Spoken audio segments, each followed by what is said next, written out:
I am delighted to welcome a friend and a classmate from INSEAD to talk about her career from consulting to financial services to actually building something which is really close to my heart. As many of you know, my second book, Passion Economy and the Side Hustle Revolution, talked about how the creator economy is shaping. And Amita left a very, very successful career in consulting and financial services to embark upon that journey. Today, we're going to talk about her career and about two companies that she's been leading. So, welcome to Amita. Great to see you after Fontainebleau.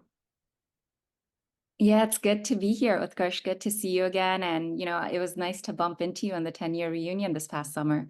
Yes, wonderful. So, what did you like? Tell us, walk us through your journey after INSEAD. Why did you go to INSEAD and what did you do after? Yeah, for sure. So before INSEAD, I actually was working on Wall Street in New York. And I spent about 5 years working there, but I knew I always wanted to build my own company. But I knew I wanted to do something before that, which is management consulting. So in order to transition my career, I always also wanted to experience what it would be like to just study abroad again. I did an exchange in London when I was an undergrad, and I heard great things about INSEAD. I had friends of friends who had been there. So I was just intrigued, one, for the experience of just being in an MBA, being surrounded by really ambitious, exciting people, and then two, for the career transition of going from Wall Street to management consulting. So those were like the two main reasons that I decided to go to INSEAD and pursue an MBA. And what did you decide to do afterwards? And what was that like? Yeah, so I going into INSEAD, I was pretty clear that I wanted to do management consulting. I wanted to be at one of the top three firms. So it's funny because before you get before the January enrollment starts, like they connect you with your classmates. So in November, I remember meeting everyone, and I was like, we should do case studies. And folks are looking at me like, okay, we all just met. You're crazy. But I was very gung ho on, just getting prepared for consulting. So going into INSEAD, I knew I wanted to do management consulting. I kind of focused on that. I got an internship at BCG in New York in the summer and then a full-time offer. So I think for me, it was like a very clear path of trying to get in. And fortunately, I was able to. Yes, and you did really well at BCG. BCG pays really well. Living in New York, it must have been a wonderful life, meeting diverse clients and so forth. And then venturing into entrepreneurship, where every day is, like an Not existential structured. struggle. Why did Yeah. you quit your job? Yeah, I always wanted to start my own company with Gush. In college, I remember Facebook had come and it was like we were one of the first schools that it had come to. And I'm like, wow, this guy's like my age and he's building a really cool tech company. But I think when I was like 20, I was just very insecure, if you will, or like unsure. I think there was like a lot of doubts or imposter syndrome. And so in that seed was already planted way back. And at some point when I was at BCG, I had got promoted to a project leader. I was doing that for a little over a year. I spent some time abroad. I met with a lot of Fortune 50 clients, and I felt like I was finally ready. Like that imposter syndrome of maybe not having enough finances or maybe not being good enough wasn't there anymore. And I'm super grateful for that experience. And for me, I always want to like not have regrets in life. And I just felt like if I didn't do this, I would regret it for the rest of my life because I knew I wanted to build something. I wanted to do something bigger and like have a bigger impact on people and the world. And so that really motivated me to make that decision. I want to double down on the entrepreneurial journey. But before that, you Yeah. talked about imposter syndrome. Now, Wall Street plus INSEAD plus BCG does not scream of an imposter syndrome. This is quite an elite CV. Does that still happen despite your accomplishments and the pretty looking CV that you have? Yeah, and it's interesting. I feel like a lot more women deal with this. Like I remember Sheryl Sandberg, she had posted, I follow her Lean In series, and she had posted there was like a case study done on in Harvard about like names being switched and how essentially like women she gave this example actually about how in her book, Lean In, she talked about how her and her brother basically were studying for exams, or like a male friend, I can't remember the details, but they were preparing for weeks, and like the friend or the brother was not. And basically, like the day before, everyone's like, "Oh, are you ready?" And like Cheryl and her friends were like, "Oh, I think like maybe we'll get there." And then the male friend or brother was like, "Yeah, no, we're gonna kill it," and they didn't prepare at all. And so I think it's like an interesting dynamic between like the way female psychology and male psychology works.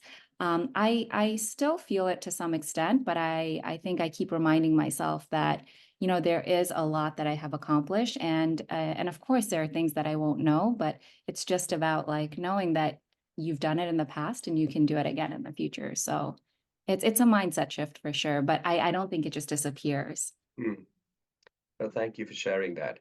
So, you talked about why you wanted to be an entrepreneur, and that was something that you always wanted to pursue. But how did you think of the idea? Was there some inspiration in the family, or did you have mentors who nudged you to, go on this path? Yeah, yeah. So growing up, my dad actually had a small business, and I firsthand saw how he was like just working really hard and how much passion and purpose he had while he was building it. And I saw the ups and downs, and I saw how hard it was. So actually, initially, I did not want to go into business. And I was like, just physically, like I just saw the struggles. But then I saw this new world with technology, and I saw like how you can scale. And so for me, part of it was my dad's story. And then part of it, the inspiration for my company was really, I met my co-founder through an accelerator in 2020. And both he and I were passionate about just like building a technology that can really empower businesses. And for me, I really wanted to empower smaller businesses than the large ones.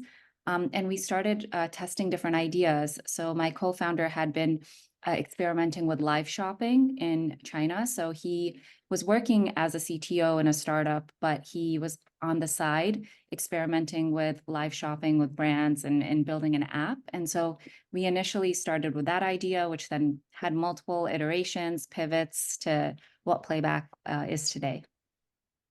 Okay, wonderful. So, what is playback? Yeah. So Playback today, we are an interactive video platform. So think of it like when you go on a website, there's a lot of text, a lot of images. It's really hard to kind of understand what is the story of the brand and how, what makes it truly different and special. And so what we do is we create almost like a TikTok-like experience. It's short form interactive videos that are on the website. So it makes it feel more human and conversational, just like you would offline. And it's pre-recorded short form videos. So just like you see a chat bubble on a website, it's a video bubble that sits on a website, and then we can do it off a website and email as well. That sounds fascinating. Your dad must be really proud of where you are. So recently, I read that you had, some version of an acquisition. That must have been an exciting outcome. Talk us through the steps Yeah. toward it. Yeah, yeah, of course. So, as I said, when we first started, Playback was live shopping. We actually, our bigger dream was to like build TikTok for shopping, what it is today. This is back in 2021. So we had onboarded about 300 brands, 300 small independent brands. We had 200 influencers. We were making like videos. We had a few hundred customers every month. But what we realized is we had raised a small round 500,000, but it wasn't enough to build a three-sided marketplace. And so because we weren't growing as fast, scaling as fast, we actually in that process learned that the brand and the influencer actually have a big workflow problem, which is that it's very manual. Everything is done through text messaging, through emails, through Dropbox, and there's a lot of back and forth.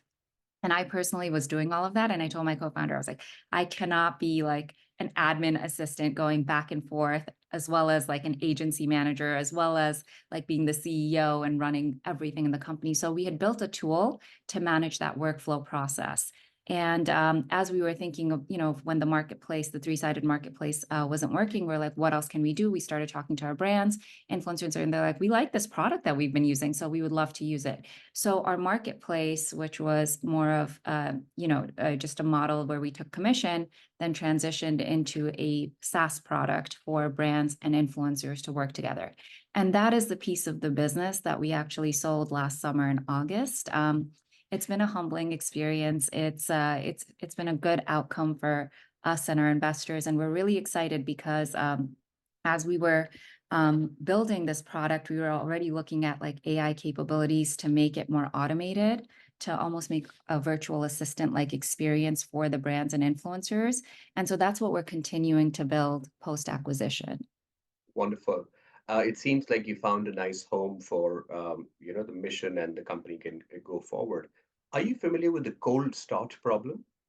Yes, yes. I started reading that book by Andrew Chen, right? Yeah. Yeah, basically the chicken and egg problem, demand Yes. supply challenge. How do Yeah. you build both sides of the marketplace? Mhm.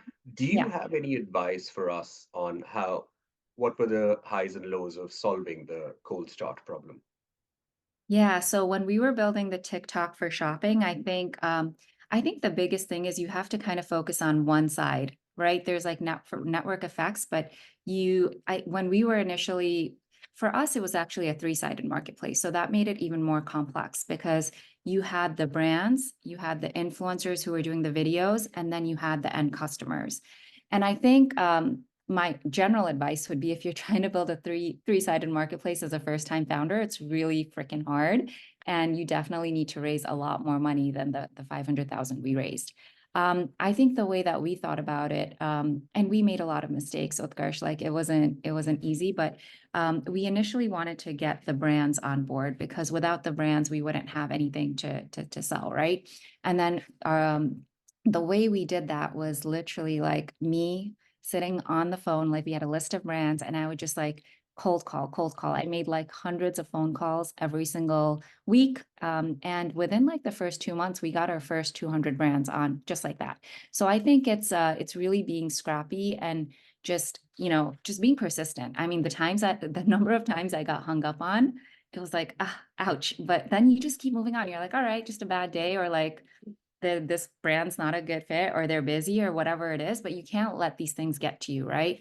And so I think as a founder, you're just constantly, and we've all heard this, you're constantly hearing rejections, but you have to kind of just keep persisting. And so I think when it comes to a marketplace, pick a side and then spend a decent amount of time and pick one thing in that side, right? So we weren't spending money on paid marketing, we weren't trying to build content, we weren't trying to do all of that because it was a very lean team. On the business side, it was really me, and on the tech side, it was my co-founder and a few of our engineers. So I was primarily doing sales, and we had one other junior person who was supporting me, and it wouldn't be possible if we were testing 10 things because we wouldn't know what's working. So my advice would be pick one side, and then just really double down and try different strategies. And if something is working, like direct calling, then just double down on it and keep doing it.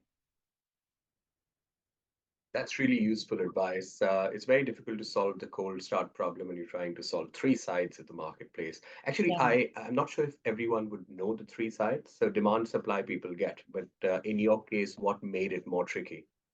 Yeah, so basically, our supply was creators and brands because our supply was videos. We were trying to create short form videos that basically people can buy, like you and me or anyone. So the problem we were solving was it's independent brands. The way that they'd get discovered is through small boutiques. So whether you're in Oakland and SF and you're walking past like a mom and pop shop or an independent boutique, you discover a really cool brand, or in Williamsburg in New York, like you have to go physically to the store, right? Or a lot of times these brands, they have a website, but they don't know how to market it. And so what we were trying to do is we were trying to help these small independent brands grow and scale their business and get in front of a lot more people online. And this was during COVID. So in COVID, a lot of businesses were impacted as well. So we thought, why not create a space where all these cool independent brands could be discovered very easily? So the reason that it was three-sided is because our supply side, which is like what people are buying, was a video with the product. And so to create the video, a lot of these small brands, they A, don't feel comfortable on camera, B, don't have big marketing teams, and C, just don't know how to promote themselves. So we decided, let's get small micro nano influencers who are comfortable on camera, who are excited about like products, and match them up. And so supply for us was the video, and the video needed both the brand and the influencer to make it happen. And so not only was it a three-sided marketplace, it also ended up being more of an agency business, which is really why we created that workflow tool, because I was managing the intersection of the brand and the influencer going back and forth communicating to execute that video. Yeah. Entrepreneurship is very much a daily grind, and you have to enjoy the process as much as the outcome. So I'll discuss valuation and how you came to a number, etc. But I want to Mhm. discuss the process.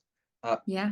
the day seems to be a challenging day. Sales, cold calls aren't exactly pleasant things to go through if you're getting rejections. But it's like, did you enjoy the process? What was um, a memorable day in your life at the company look like?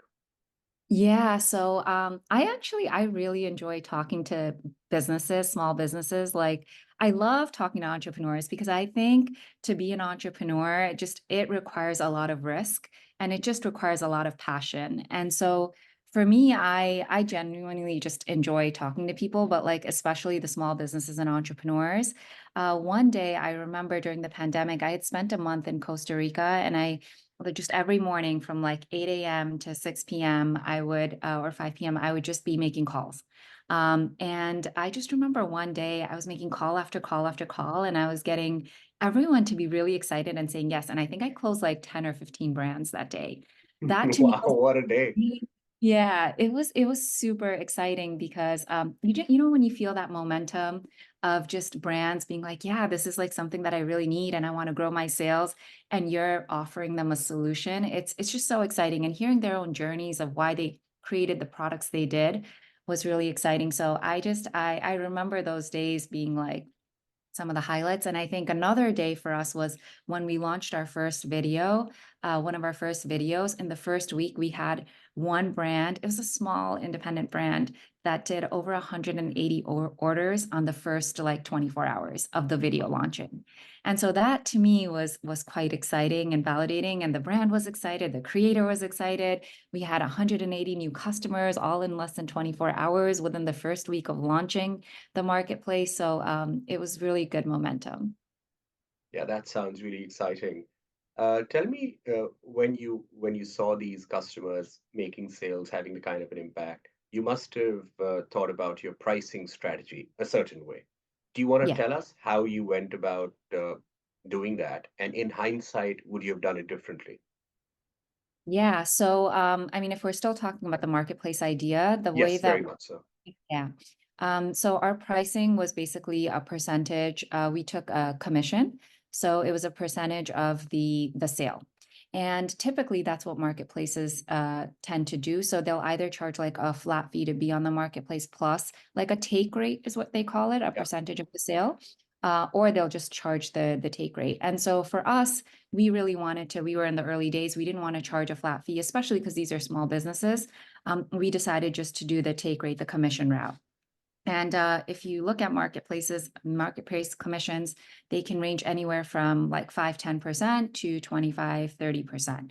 And so for us, we're like, okay, we knew we weren't going to break even regardless until we got a lot of volume. So we're like, what is a good amount where we can, pay the influencer a little bit of that commission and, extend our runway as well. And we were looking at competitor marketplaces that were in adjacent places. So if you look at like Etsy's or like Faire at the time, they were all charging between like 10 and 25%. And Faire in particular was charging 25%. So we're like, and that was doing like B2B marketplace similar, but not with videos. And so for us, we wanted to be competitive and we decided let's go with 15% flat. And so that's how we decided to pick our commission. Yeah, that sounds really smart in hindsight. Um, so you're moving strong. There's some challenges, but you get an offer. How did that happen? And I know that you are happy with the terms. So talk to us Yeah. a bit about what happens in those conversations when you're negotiating, when somebody approaches you for a Yeah. partial sale, a full sale. Yeah, yeah. So we had built multiple products in the playback journey. Like I said, we had the live shopping tool, we had the video marketplace. Our third product was basically in this process, the influencer workflow tool. So that is the product we sold. The way this came about was I was actually part And I can't disclose too much Of about the course. details until it's more public. But I was part of a startup group in New York, and one of the founders in that group was also building for influencers. And in our Slack channel, she posted that she needed some engineers. And for me, I was like, oh, well, why can't we just maybe potentially white label our technology, or like give it as like a B2B, like a software, like a play, right? Where they can just license it. And so I reached out to her. We ended up chatting, and in the conversations, they loved what we built. And they actually decided, they're like, we don't want to license this. We would love to just have this and build it. And so Hmm. that was the first time that the acquisition I guess, offer came. And then the negotiations, I think it was a lot of negotiations back and forth. They were also a startup, so it's not like they had you know, Yeah.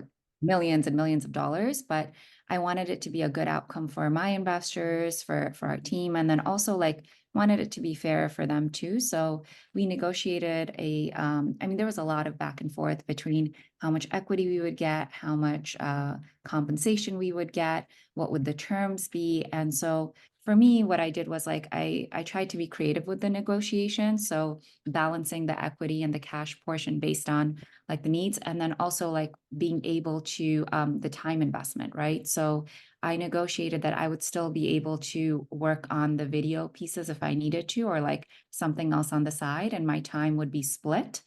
So that was one creative way of negotiating. And then the other thing was the combination of like equity. I mean, when you first start, it's like single digits. And I'm like, no, no, no, it needs to. So just going back and forth, we spent about a month and a half, and I think we got to a really good outcome with the equity that we have and the cash component.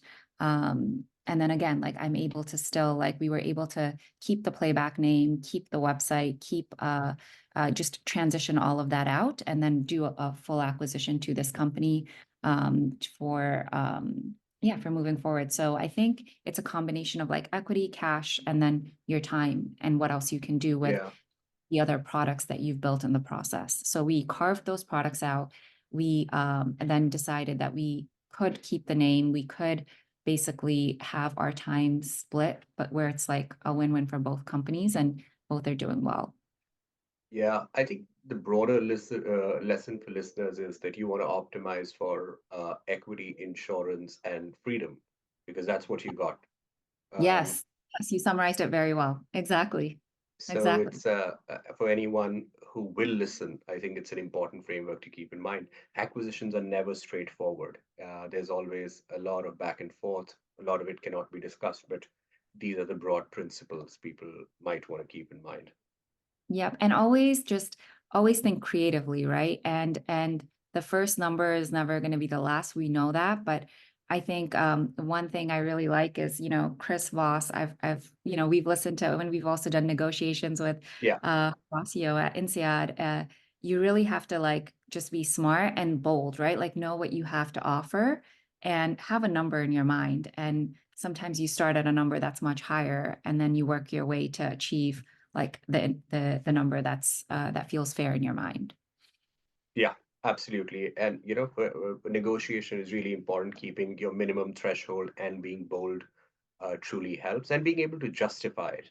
Like whatever Yeah. valuation you come up with, you must have a robust way to explain it. In our case, when we were going through Mm. the acquisition discussion, for us was we were very sure that even though we were profitable, we didn't want it to be a revenue multiple, because a lot of what we're creating is long-term digital assets, a long-term community play. So you got to Mhm. measure it as a lifetime value, and a Yes. value of a customer. Because if you do a revenue multiple, you're never Mhm. going to get the optimum value of something like a community and Yeah. community built business model. So I always tell people to look at it that way.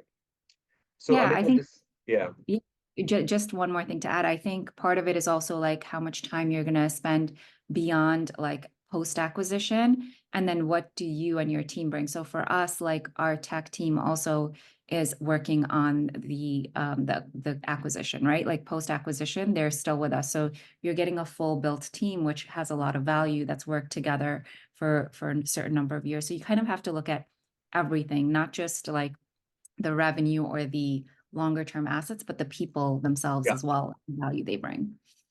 Yeah, just one more question on this front. Look, you obviously found a business model as well.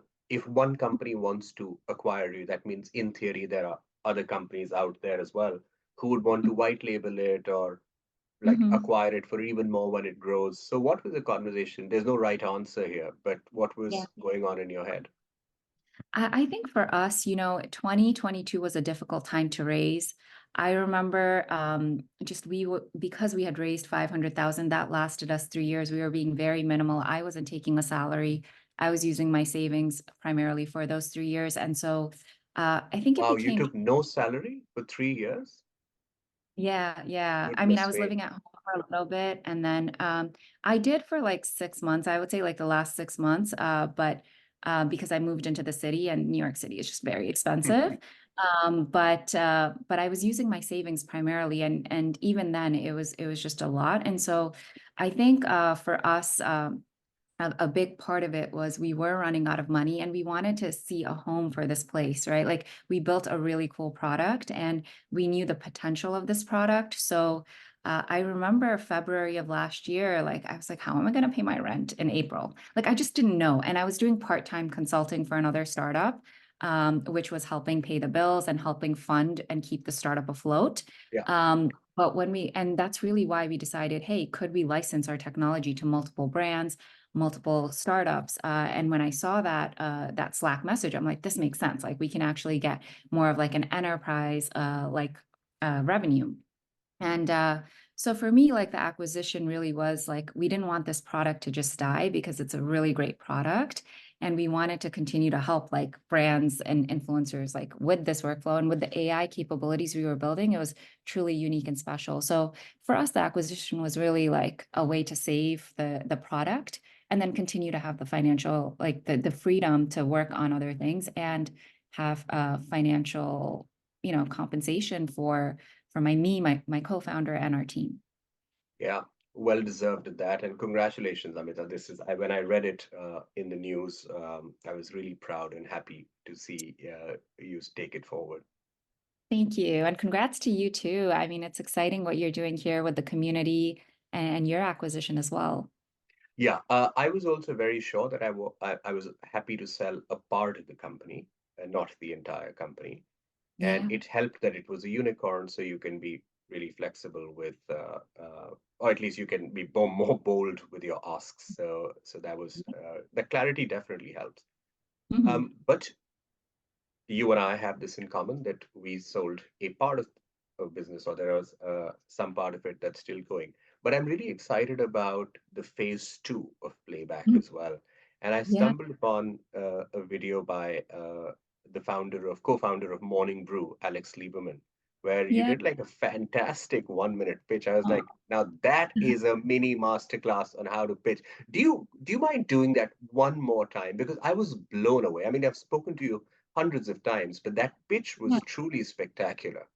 Yeah, yeah. So I mean that pitch, I think what helps is like Alex Lieberman, he kind of gives you questions beforehand and you just fill out the questions and then you're just continuously talking for 60 seconds. So it has to be punchy, like you have to get all of your points.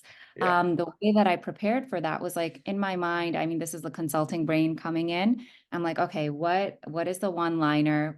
So the structure, I want to talk about the structure yeah, before getting into the pitch.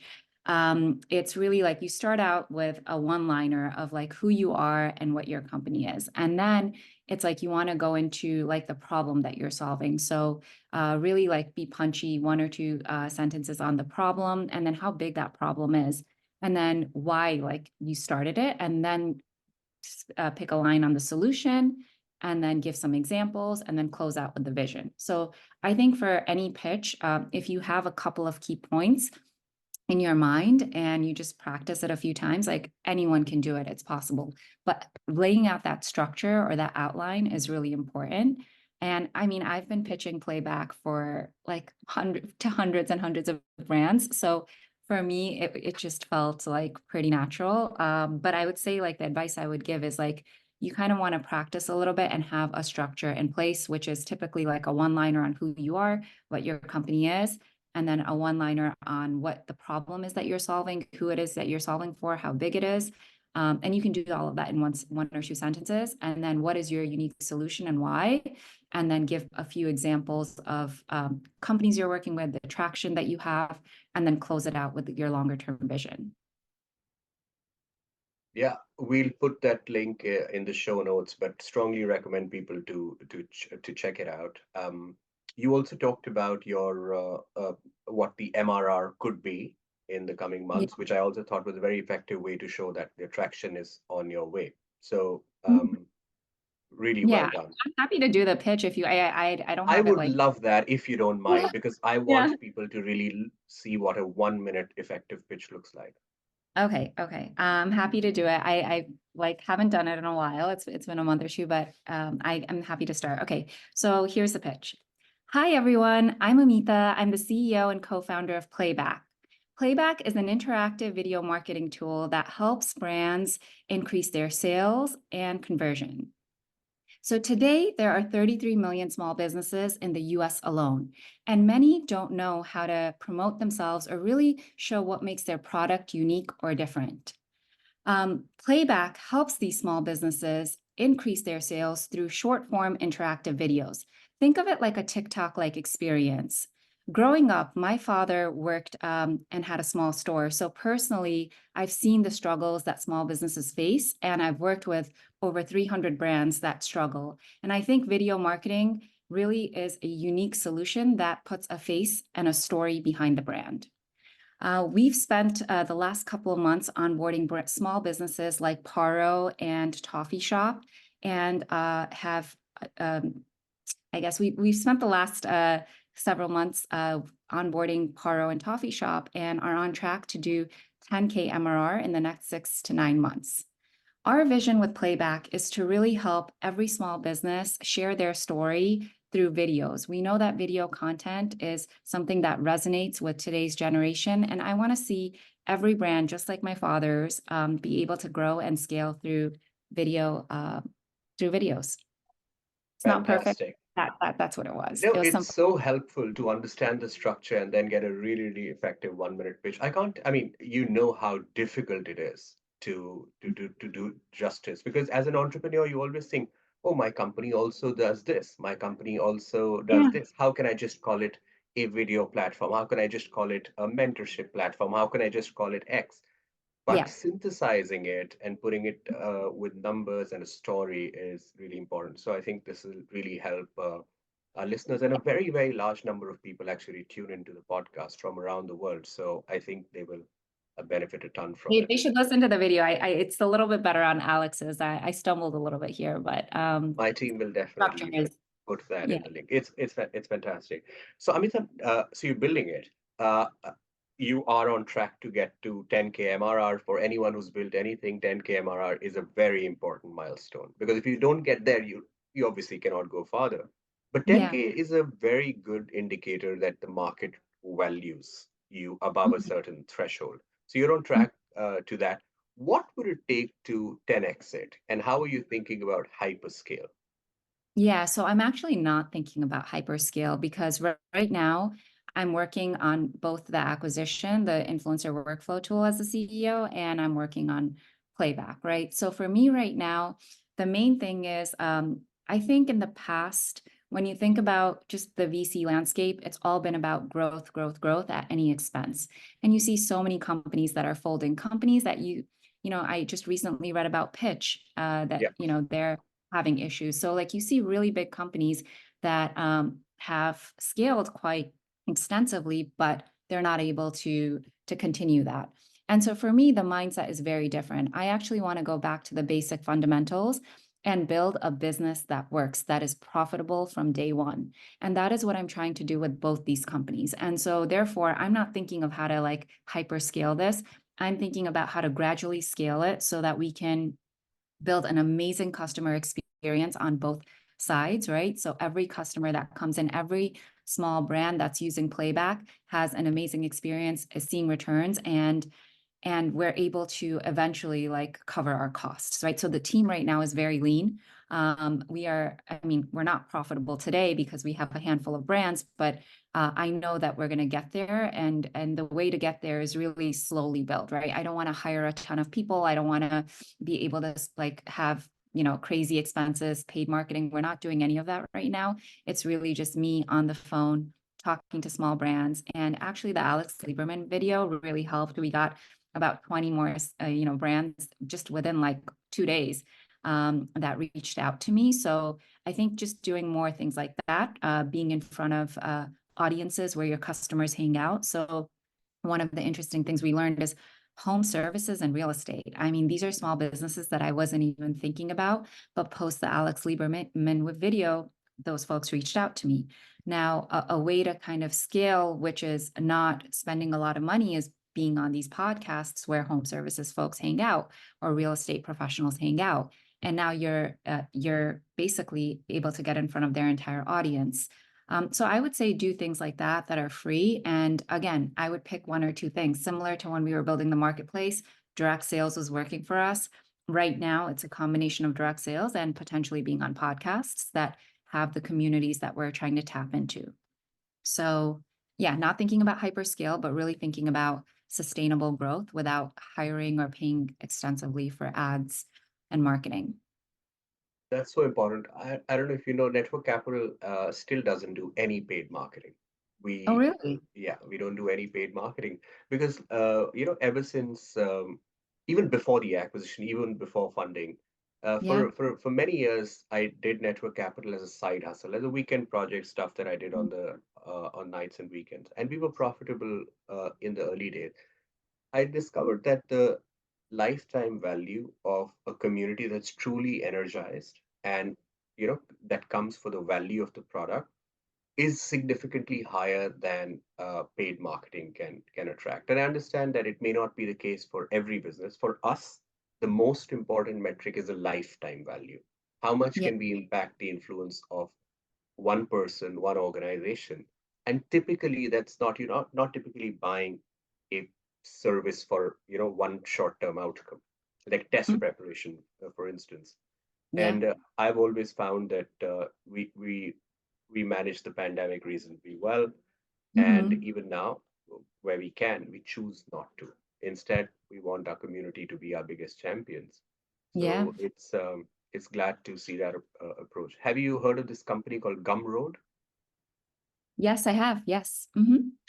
They also have gone through multiple, ups and downs in their journey, Mhm. raising and then, not Yeah. being able to support people and then finally finding their path to profitability. So maybe that's the way forward, path to profitability and sustainable growth. Yeah, no, I 100% agree. And I think, the market conditions are saying that too, right? So it's very hard. So I'm a mentor at First Round, and I've been part of like the primary VC fellowship. They're both early stage VCs here in New York. And I think, what I see and what I'm hearing is all VCs, all investors, even angel investors, like what they care about is this company going to survive and are they profitable? And so it's very hard these days to just raise on a story and on growth, unless of course you have access to folks and capital. It's really difficult for an entrepreneur just to go out there and say, hey, I have this vision and this is how I'm going to grow like 100x and get funding. So I think build a business that's strong, that has good unit economics, and the investors will come. I was about to ask you if you really, really, really succeed in your mission, what would the world looks like? But I feel that you answered it. Would you like to add anything additional, hypothetical scenario? What do you visualize this company to become? Yeah. So I think, there's two companies I'm running at the moment. So with the influencer workflow, there's so many brands. I mean, as you know, you're passionate about the passion economy.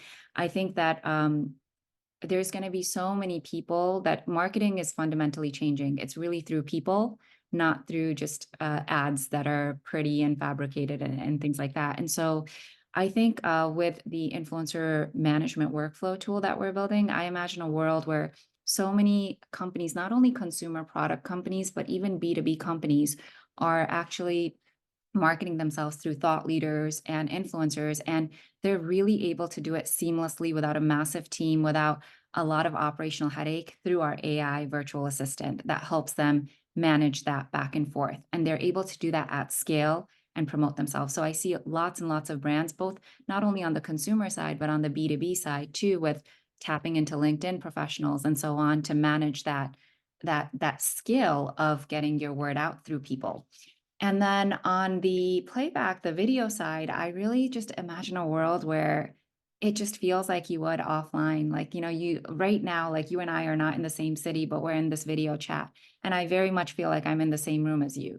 And I want people to go on websites, discover stories of founders, and be able to make more educated decisions. Like some things are hard, right? Like we talk to some financial companies, some B2B financial companies. So not everyone wants to disclose everything about their finances, or fertility companies. Like not everyone wants to say like, am I researching this? Am I going into this? So having like a pre-recorded video experience where you can qualify yourself for topics that are sensitive, I think is just really, really cool on the consumer side. And on the brand side, it's just great to be able to put a face to your brand and to be able to tell your story in a more human way and to scale yourself, because it's really hard to have 100 in-person conversations.